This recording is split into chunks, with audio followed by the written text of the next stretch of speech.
Erwin Tulfo, makinig kang demonyo ka. Ang sigaw ng OFW, bring back home. Kaming mga nagmamahal kay Tatay Digong, yun ang sinisigaw namin. Bring back home.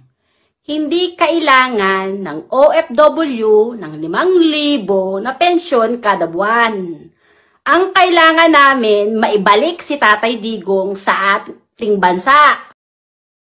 Ina mo, Erwin Tulfo, yung 5,000 na ino-offer mo sa mga OFW kada buwan, nasasabihin mo na pensyon, ina mo ka, kainin mo, lamunin mo. Dahil yun naman ang sinasamban yung mga magnanakaw, ina ninyo. Pera. Tingnan natin kung mabuhay kayo ng pera na sinasamba nyo. Hindi namin kailangan ng pera dahil hindi pera nagbibigay ng buhay sa amin. Ang Holy Spirit ang nagbibigay ng buhay sa tao. At yun ang mas makapangyarihan, hindi ang pera. Kayong mga magnanakaw na mga mukhang pera, nina Juan Ponce Enrile, nina BBM, lahat kayong mga magnanakaw na nakaupo dyan sa posisyon nyo, ina ninyo, mag-resign na kayong lahat. Kung ayaw nyo, dudumugin kayo ng taong bayan at yung mga pera na ninakaw nyo, ipapala mo namin sa inyong lahat. Grabe naman po ito si ate kung makapagmura at kung makapanglait kay Senator Erwin Tulfo sa ating gobyerno. Pambihirap, yung pong 5,000 na pinapanukala ng ating gobyerno ni Senator Erwin Tulfo, 5,000 na pension every month, para po sa akin, hindi man po ako OFW, para po sa akin malaking tulong na po yun. At saka kung hindi ako nagkakamali, kung yan po ay maisa batas, first time pong mangyayari po yan sa ating bansa, sa ating mga kababayang OFW. Kasi kung halimbawa ang ating kababayang OFW ay may isang anak o 2 anak na nag-aaral sa elementarya, maaari na niyang maging pambaon ng 5,000 na iyon, na pensyon na ibibigay ng ating pamahalaan. Pwede nang pambaon ng kanyang mga anak na nag-aaral sa elementarya. Para po sa akin, kung siguro sa iba, maliit na tulong yan, para po sa akin, malaking tulong na po yan, especially sa ating mga kababayang OFW na talaga naman pong may mga talagang hirap pa po sa pinansyal na aspeto ng buhay nila. So, hindi ko po maunawaan kung bakit meron tayong mga kababayan na ganito na imbis na maging grateful at magpasalamat dahil merong kahit papano ginagawa ang pamahalaan natin para matulungan sila, ay mura pa at pang-insulto ang inabot ng ating gobyerno. Ako po naniniwala na hindi lahat ng OFW kapareho ng pag-iisip or opinion ni ate. Naniniwala po ako na hindi lahat ng OFW ay manunumbat, magagalit, magmumura sa ating gobyerno bilang ganti or kapalit sa ginagawa or iniisip ng gobyerno natin para matulungan sila. Naniniwala ako na hindi lahat ng OFW ay DDS o mga Duterte na mas mamatamisin pa na pabalikin si Duterte sa Pilipinas kaysa makatanggap sila ng tulong sa gobyerno natin. Again, bakit kayo galit na galit sa gobyerno? Hindi naman kasalanan ng gobyerno natin, ni Senator Tulfo or ni PBBM, kung bakit nasa kulungan sa ICC si Duterte. Kasalanan ni Duterte yon. Siya yung gumawa ng mga EJ case. Aminado naman siya doon. So bakit ngayon na gumagawa ng paraan ng ating gobyerno para matulungan ng ating mga OFW? Galit na galit ka pa, ate.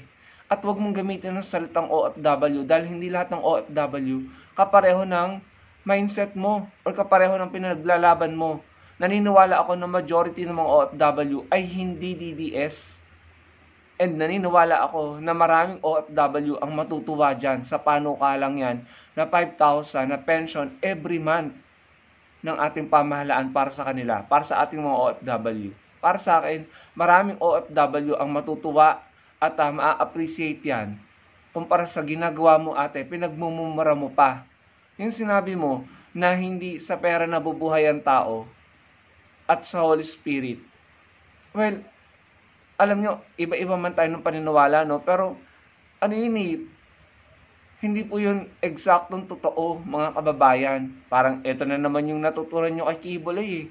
Parang, alam nyo, kaya siguro may mga miyembro ng mga religion na handang ibigay ang kanilang kinita, ang kanilang pinaghirapang pera sa kanilang mga simbahan dahil ayun yung itinanim sa utak nila na hindi kayo nabubuhay sa tinapay. Sa Holy Spirit kayo nabubuhay. Ano ba namang klase yan? Ate, be realistic and practical. Kaya ka nga nandyan sa ibang bansa at nagtatrabaho para kumita ng pera para mabuhay ka at ang pamilya mo. Ano sinasabi mong Holy Spirit lang? Pasintabi na po sa mga iba't ibang paniniwala, no? Pero medyo hindi po ako sang-ayon doon, no? Kaya ka nga nandyan nagtatrabaho ka para kumita ng pera. Dahil kailangan mong mabuhay. Kailangan natin ng pera para mabuhay, pero hindi natin kailangan maging mukhang pera, okay?